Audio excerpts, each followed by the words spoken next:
Sebelum kita mendengarkan firman Tuhan, mari kita bersatu di dalam doa. Bapa kami di surga, Engkau Allah yang Maha Kuasa, Allah yang patut kami puji, kami sembah, kami muliakan. Hari ini kami datang kepada Tuhan, kami membawa hati kami yang penuh syukur kepada Tuhan. Terima kasih untuk anugerah keselamatan yang Tuhan sudah berikan kepada kami, sehingga hari ini kami boleh datang menghampiri tatamu yang kudus untuk memuji, menyembah, membesarkan nama-Mu, dan tiba saatnya kami akan mendengarkan sabda-Mu. Allah Roh Kudus berbicara kepada kami pada hari ini, sehingga firman Tuhan yang kami baca, kami renungkan, dan hamba uraikan, jemaat sekalian boleh memahaminya dan mengertinya. Tuhan tolong hamba-Mu di dalam keterbatasan dan kekurangan dapat menguraikan kebenaran firman Tuhan dengan baik dan benar dan boleh menjadi berkat. Hamba serahkan waktu pembacaan dan pengurayan firman ke dalam tangan Tuhan. Allah Roh Kudus berbicara kepada kami pada hari ini. Di dalam nama Tuhan Yesus kami berdoa. Amin. Shalom Bapak Ibu Saudara yang dikasihi Tuhan Yesus. Kita mengucap syukur kepada Tuhan hari ini. Tuhan masih memberikan kita kesempatan boleh bersama-sama untuk datang ke hadirat Tuhan, memuji, menyembah, dan membesarkan nama Tuhan. Hari ini saya akan mengajak kita bersama-sama untuk merenungkan firman Tuhan dengan tema hati yang menyembah.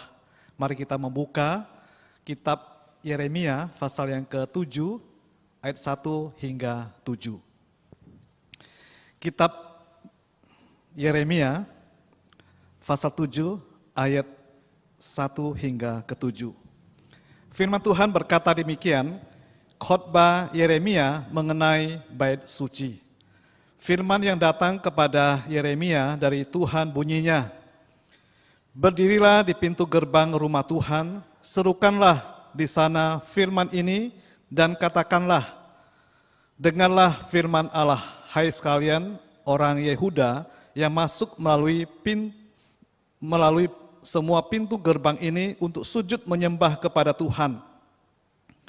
Beginilah firman Tuhan semesta alam, Allah Israel, perbaikilah tingkah langkahmu dan perbuatanmu, maka aku mau diam bersama-sama kamu di tempat ini. Janganlah percaya kepada perkataan dusta yang berbunyi, ini bait Tuhan, bait Tuhan, bait Tuhan.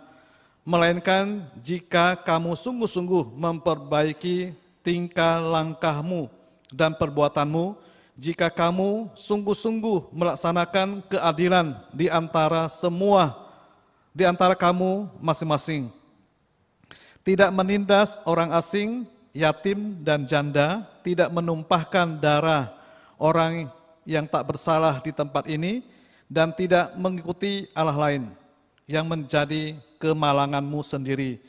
Maka aku mau diam bersama-sama kamu di tempat ini, di tanah yang telah kuberikan kepada nenek moyangmu dari dahulu kala sampai selama-lamanya. Berbahagia kita yang sudah membaca firman Tuhan, merenungkan, melakukan dan membagikan firman di dalam kehidupan kita sebagai anak-anak Tuhan. Bapak Ibu Saudara yang dikasihi Tuhan, saya katakan kita mengucap syukur kepada Tuhan hari ini ya, jemaat Tuhan boleh hadir di gereja untuk bisa bersama-sama beribadah kepada Tuhan, dan jemaat Tuhan yang di rumah kita bisa bersama-sama dengan keluarga kita untuk memuji, menyembah dan membesarkan nama Tuhan pada hari ini. Kiranya hari ini kita semua ya jemaat Tuhan boleh datang ke hadirat Tuhan dengan membawa hati kita, yaitu hati yang sungguh-sungguh mau memuji dan menyembah Tuhan. Kita mau menyembah Allah Sang Pencipta, Allah yang Maha Perkasa, Allah yang Maha Kuasa, Allah yang Maha Kudus, Allah yang mengasihi saudara dan saya, Allah yang sudah memberikan anugerah keselamatan ya kepada kita melalui anak yang tunggal, Yesus Kristus. Bapak Ibu Saudara yang dikasihi Tuhan Yesus, seringkali orang menganggap bahwa pujian dan penyembahan itu sebagai aktivitas, kegiatan yang membosankan dan memberatkan. Bahkan tidak sedikit orang yang berkata bahwa pujian dan penyembahan itu hanyalah membuang waktu. Berkenaan dengan pujian dan penyembahan, kita dapat belajar dari kehidupan Daud. Kalau kita membaca kitab Mazmur, bagaimana di sana menceritakan kehidupan tentang Daud. Daud menjadikan pujian dan penyembahan itu sebagai gaya hidupnya sehari-hari. Maka tidak mengherankan kalau Daud ya begitu luar biasa kehidupannya dan hidupnya diberkati oleh Tuhan. Karena bagi Daud tidak ada istilah berhenti memuji dan menyembah Tuhan. Ya, mulai dari pagi sampai fajar menyingsing, ya, sampai pada matahari terbenam, Daud selalu memuji dan menyembah Tuhan. Daud mendekatkan hidupnya, mendekatkan hatinya kepada Tuhan. Sehingga kalau kita baca di Mazmur 42:9b atau Mazmur 5 ayat 4, ya, Mazmur 5 ayat 4, Daud itu berkata, Tuhan, pada waktu pagi engkau mendengar seruanku, pada waktu pagi aku mengatur persembahan bagimu, dan aku menunggu-nunggu. Ya, Mazmur 5 ayat 4. Dan Mazmur 42 ayat 9b dikatakan, pada siang hari dan pada malam hari aku menyanyikan nyanyian, suatu doa kepada Allah kehidupanku. Nah, ini yang dilakukan oleh Daud di dalam kehidupannya. Dari pagi saat fajar menyingsing sampai matahari terbenam, dia selalu memuji, menyembah Allah yang maha besar, Allah yang maha kuasa. Dia menaikkan puji-pujian, dia berdoa kepada Tuhan. Jadi Bapak, Ibu, Saudara yang dikasihi Tuhan Yesus, sesungguhnya memuji dan menyembah Tuhan itu tidak dapat dipisahkan dari hidup kita sebagai orang Kristen. Saudara dan saya sebagai orang Kristen, orang yang sungguh-sungguh percaya kepada Kristus sebagai anak-anak Tuhan, hidup kita harus memuji dan menyembah Tuhan. Apa artinya memuji dan menyembah Tuhan, Bapak Ibu? Memuji adalah nyanyian yang keluar dari hati, yang berisikan syukur, ya, mengagungkan nama Tuhan supaya keselamatan dari Tuhan dinyatakan di antara bangsa. Itu artinya memuji. Tadi waktu kita memulai kebaktian, kita sudah memuji Tuhan, Allah yang perkasa, Allah yang mulia, Allah yang maha besar. Kita memuji Allah sang pencipta kita. Ya, kita memuji dengan pujian, dengan nyanyian yang keluar dari hati, ya, dari hati Bapak Ibu.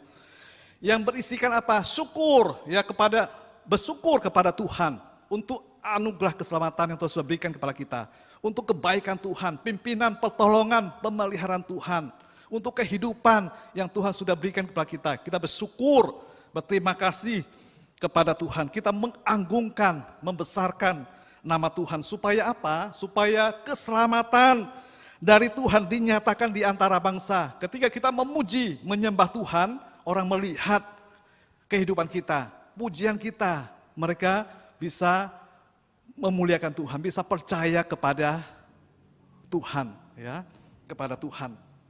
Kalau kita di rumah sering memuji Tuhan, ya, baik melalui puji-pujian, melalui sikap hidup kita, orang lain kan bisa melihat, wah, ini orang Kristen, setiap hari hidupnya penuh dengan pujian, penuh dengan nyanyian.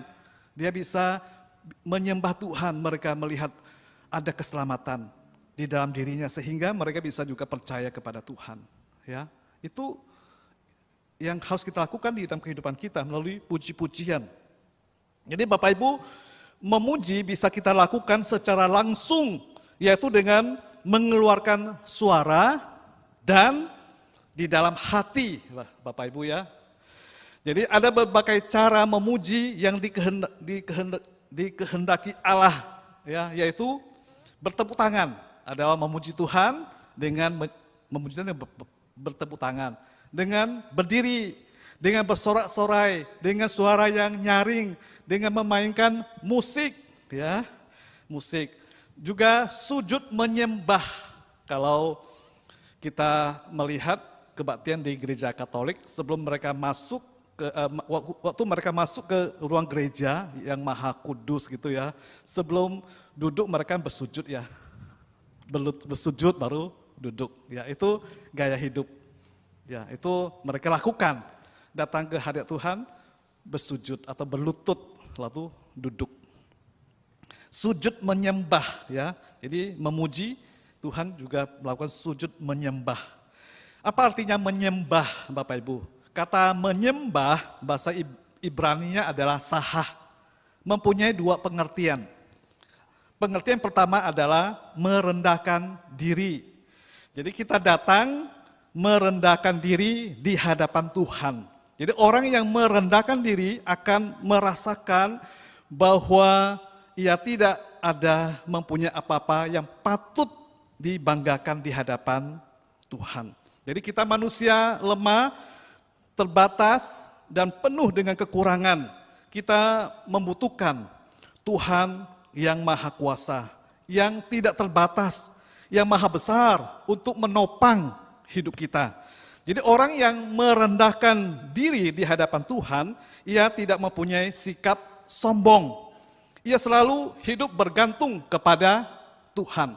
Kita sering menyanyikan lagu ini ya, kami rendahkan diri di hadapan-Mu, membawa hancur hati saat berseru, agar kami saling melengkapi tubuh-Mu, seperti Kau dan Yesus adalah satu. Jadikan kami satu. Nah itu ya. Seperti kerinduan-Mu. Ini lagu-lagu yang sering kita nyanyikan ya di hadapan Tuhan ya. Kami rendahkan diri di hadapan-Mu, membawa hancur hati saat berseru ya. Itu artinya menyembah. Kita merendahkan diri di hadapan Tuhan waktu kita datang menghadap Tuhan Allah yang Maha Kudus. Arti yang kedua menyembah adalah bersujud Bapak Ibu ya. Bersujud atau menunduk sampai ke tanah. Kalau kita baca Mazmur 95 ayat 6 berkata, masuklah, marilah kita sujud menyembah, berlutut di hadapan Tuhan yang menjadikan kita. Bersujud, jadi kita datang ke hadirat Tuhan, kita bersujud. Berlutut di hadapan Tuhan ya, berlutut.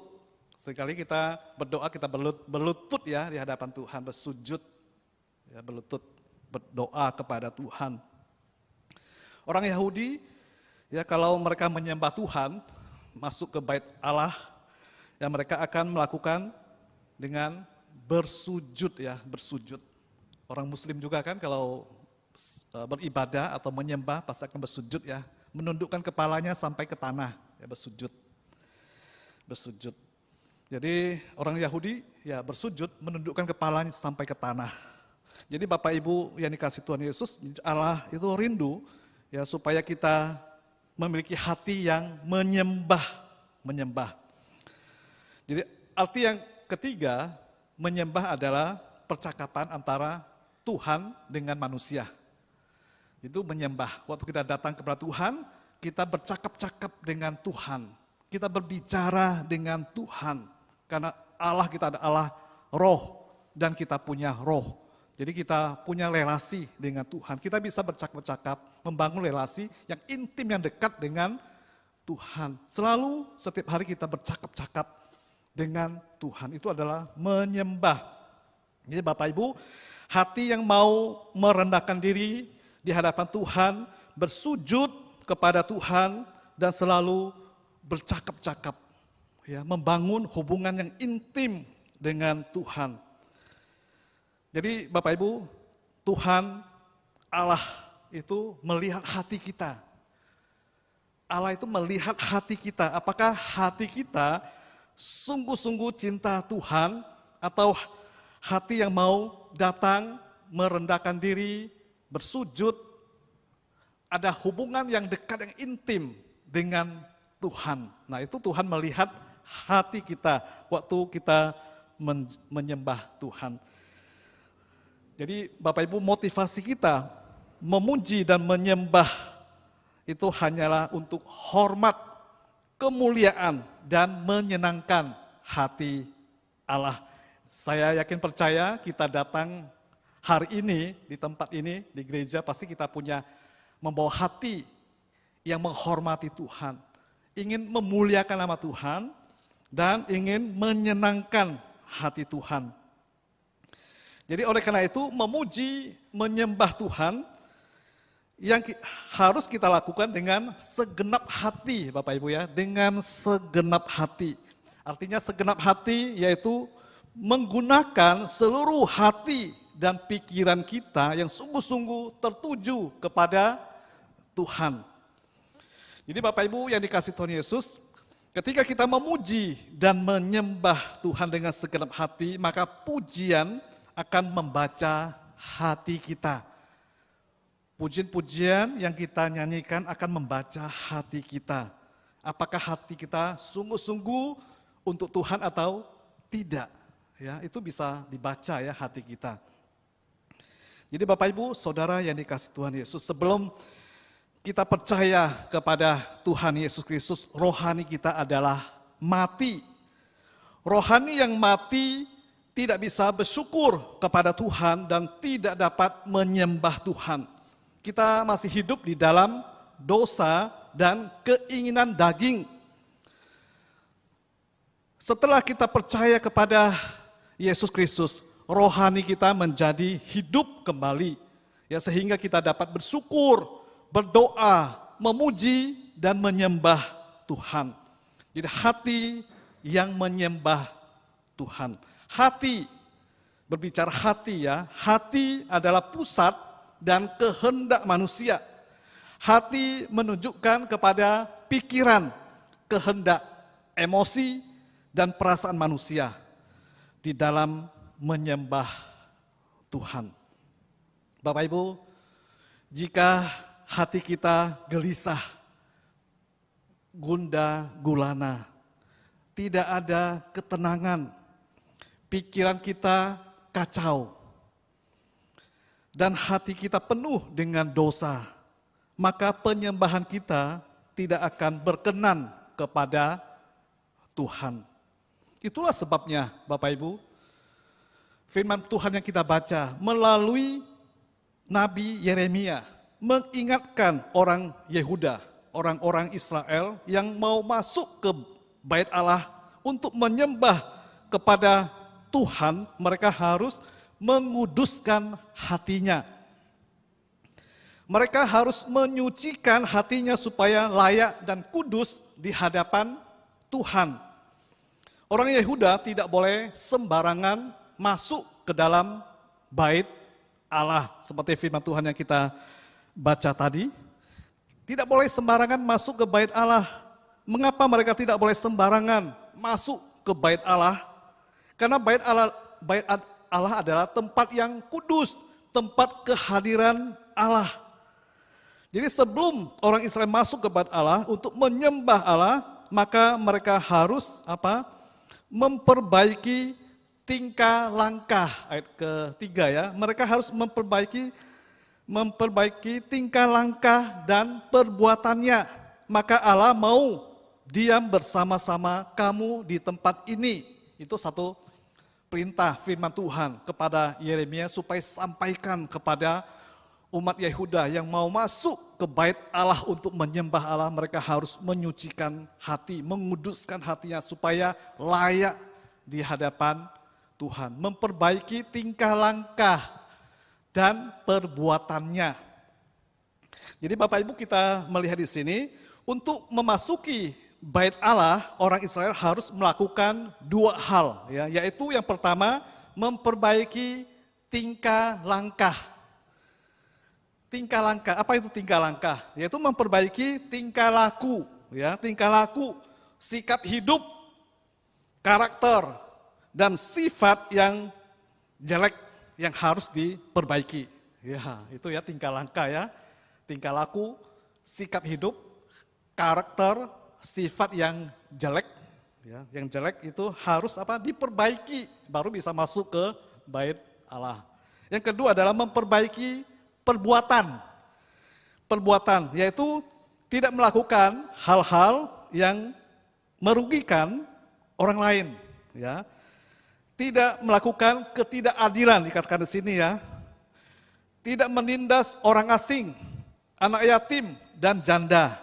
Tidak mengikuti Allah lain atau menyembah berhala. Nah, itu juga harus kita perbaiki perbuatan kita yang tidak berkenan kepada Tuhan. Tadi kita mengakui dosa ya, setiap hari Minggu kita datang ke hadirat Tuhan, kita mengakui dosa di hadapan Tuhan. Jika ada perkataan, pikiran, perbuatan kita yang tidak berkenan kepada Tuhan, yang sudah kita lakukan, yang menyakiti hati Tuhan, mengecewakan sesama kita manusia, melalui perkataan kita, pikiran, perbuatan kita. Nah, itu harus kita minta Tuhan ampuni, sucikan, kuduskan kita supaya kita layak datang menghampiri tatah Tuhan yang kudus, yang suci.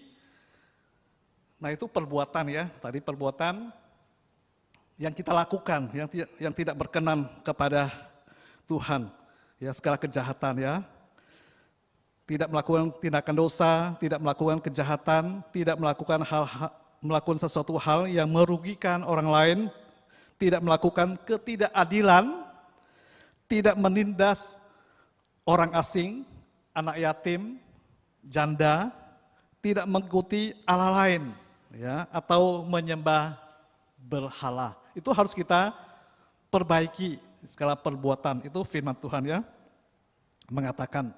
Nah, Bapak Ibu, dikatakan di sini ayat 7, kalau kita memperbaiki dua hal ini, tingkah langkah, memperbaiki perbuatan kita, maka aku Allah mau diam bersama-sama kamu di tempat ini. Itu kata Allah.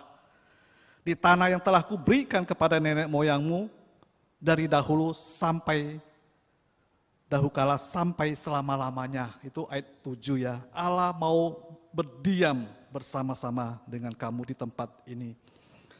Bapak Ibu Saudara yang dikasihi Tuhan Yesus, ketika kita menyembah Tuhan, kita harus menghadap Tuhan dengan hati yang bersih.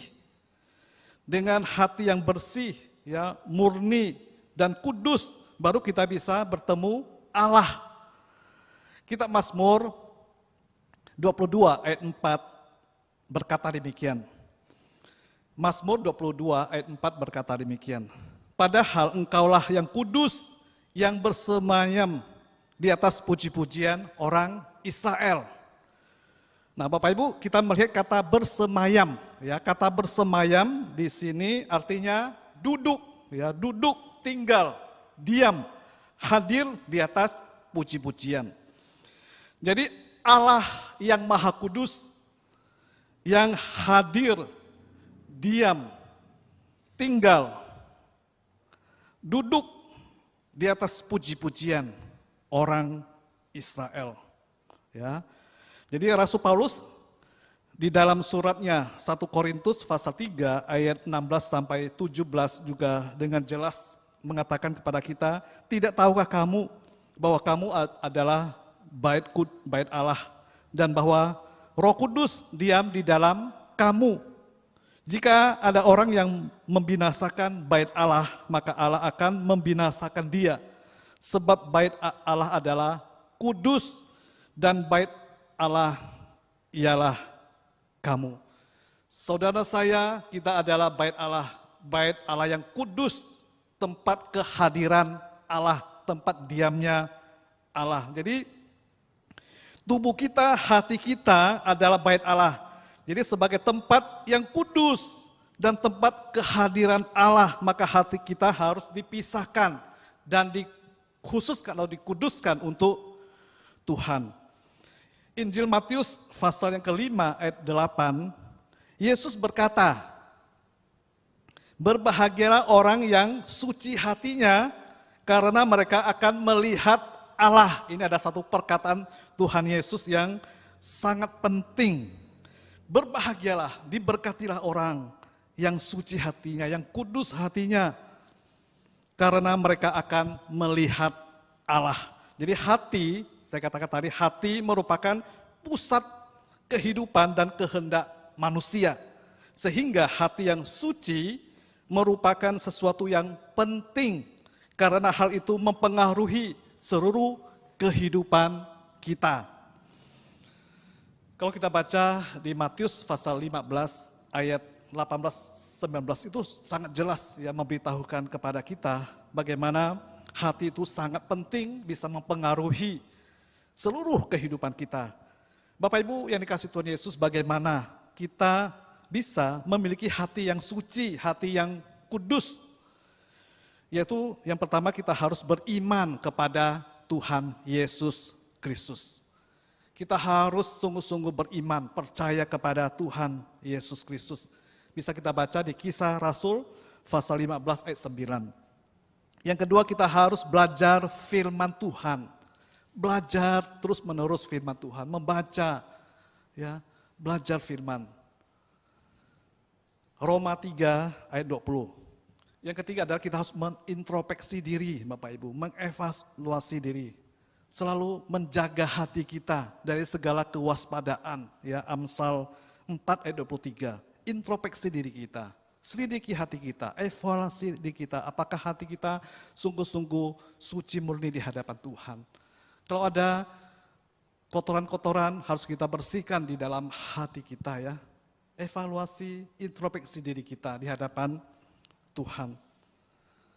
Ya, setiap hari kita datang berdoa kepada Tuhan. Mohon Tuhan koreksi, selidiki, introspeksi hati, pikiran kita. Apakah kita sungguh-sungguh mempunyai hati yang suci murni di hadapan Tuhan. Dan ditindaklanjuti dengan doa pengakuan dosa. Ya tadi ya, setiap minggu kita mengakui dosa. Ya ditindaklanjuti pengakuan dosa. Nah, Bapak Ibu yang dikasihi Tuhan Yesus, kalau kita melakukan semua itu, maka firman Tuhan mengatakan mereka akan melihat Allah, ya. Jadi Yesus berkata, berbahagialah orang yang suci hatinya, karena mereka akan melihat Allah. Jadi melihat Allah di sini adalah melihat Allah di surga waktu kita mati, Bapak Ibu. Melihat Allah di surga setelah kita mati, meninggalkan dunia ini. Kalau kita baca di 1 Korintus pasal 13 ayat 12. Coba kita baca 1 Korintus 12. 1 Korintus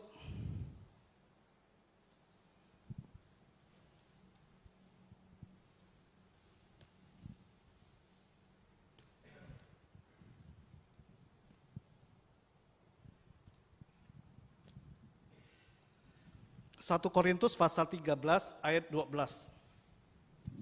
1 Korintus pasal 12 pasal 13 ayat 12 mengatakan, karena sekarang kita melihat dalam cermin suatu gambaran yang samar-samar. Tetapi nanti kita akan melihat muka dengan muka. Sekarang aku hanya mengenal dengan tidak sempurna, tetapi nanti aku akan mengenal dengan sempurna seperti aku sendiri dikenal.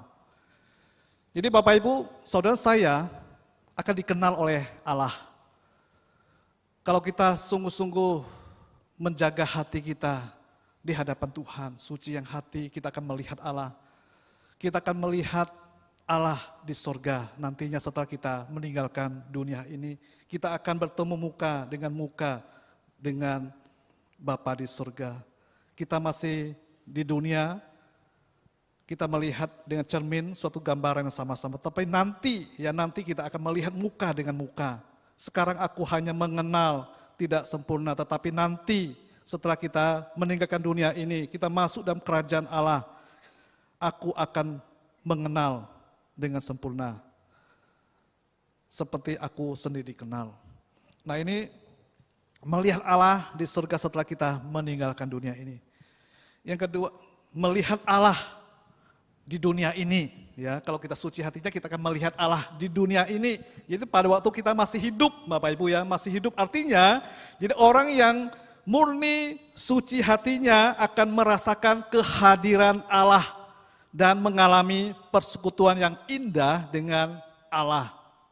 Itu orang yang suci hatinya. Kita bisa mengalami kehadiran Allah di dalam kehidupan kita. Surat Ibrani pasal 12 ayat 14 mengatakan demikian. Berusahalah hidup damai dengan semua orang dan kejarlah kekudusan. Sebab tanpa kekudusan tidak seorang pun akan melihat Allah. Ya, akan melihat, tidak seorang pun akan melihat Tuhan. Jadi orang yang suci hatinya artinya hati yang tidak bercampur dengan kotoran atau dosa. Itu artinya orang yang suci hatinya. Hatinya tidak tercampur dengan kotoran atau dosa. Jadi Tuhan Yesus di dalam Injil Matius 15 ayat 19 juga mengingatkan kita bahwa dari hati kita akan timbul hal-hal yang jahat. Ya, karena dari hati timbul segala pikiran jahat, pembunuhan, perzinahan, percabulan, percurian, sumpah palsu, dan hujat. Nah ini yang biasa timbul di dalam hati kita. Itu selalu diingatkan oleh Tuhan Yesus, kita harus hati-hati, ya, hati. Karena dari hati kita timbul hal-hal yang jahat. Nah, oleh karena itu, kita sebagai anak-anak Tuhan yang sudah ditebus dan diselamatkan oleh Tuhan Yesus, kita harus menjaga hati kita. Kita harus menjauhkan hati kita dari segala kecemaran dan dosa. Jika kita sanggup menjaga hati kita, Tuhan Yesus berkata kita akan melihatnya, ya, melihatnya. Jadi kita akan melihat kemuliaan Allah di dalam hidup kita. Tadi Amsal 4 ayat 23 berkata, jagalah hatimu dari segala kewaspadaan karena dari situlah terpancar kehidupan. Jadi Bapak Ibu Saudara yang dikasihi Tuhan Yesus, mari saya mengajak kita semua jemaat Tuhan, kita menguduskan hati kita ya setiap hari untuk menyembah Tuhan, untuk memuji, membesarkan nama Tuhan. Jadi kita menjauhkan hati kita dari kesenangan dunia dengan perkataan-perkataan yang tidak berkenan kepada Tuhan. Ya, perbuatan-perbuatan, tingkah langkah dan perbuatan kita yang tidak berkenan kepada kita. Kita mengkhususkan hati kita untuk maksud dan tujuan Allah. Jadi Tuhan rindu supaya kita anak-anak Tuhan yang sudah ditebus, diselamatkan oleh Tuhan, kita memiliki hati yang cinta Tuhan, ya, hati yang lapar dan haus akan kebenaran firman Tuhan, dan hati yang sungguh-sungguh mau datang ke hadirat Tuhan untuk memuji, menyembah Tuhan di dalam kehidupan kita setiap hari. Karena Tuhan melihat hati kita. Apakah kita sungguh-sungguh datang kepada Tuhan? Hari ini ya sudah sekian lama ya, hampir 2 tahun kita tidak bisa datang kepada Tuhan di gereja untuk menyembah Tuhan. Tapi hari ini kita bersyukur kepada Tuhan, kita jemaat Tuhan bisa hadir bersama-sama ke hadirat Tuhan. Biarlah kita selalu hadir ke hadirat Tuhan, ke rumah Tuhan dengan membawa hati ya yang sungguh-sungguh mau menyembah Tuhan. Kita mendekatkan hati kepada Tuhan. Biarlah Tuhan menolong setiap kita, memberkati hidup kita hari ini. Biarlah firman Tuhan boleh terus mengingatkan kita, biarlah kita boleh datang ke hadirat Tuhan dengan hati yang suci dan kudus sehingga kita bisa melihat Allah. Kita bisa merasakan kehadiran Allah di dalam kehidupan kita. Mari kita berdoa. Bapa kami di surga, kami mengucap syukur kepada Tuhan hari ini. Biarlah kami anak-anak Tuhan yang sudah ditebus, diselamatkan oleh Tuhan, kami boleh sungguh-sungguh membawa hati kami di hadapan Tuhan. Bukan badan tubuh kami di tempat ini, tetapi hati kami juga ada di tempat ini ya Tuhan. Biarlah Tuhan menolong hidup kami, menguatkan iman kepercayaan kami tetap setia kepada Tuhan.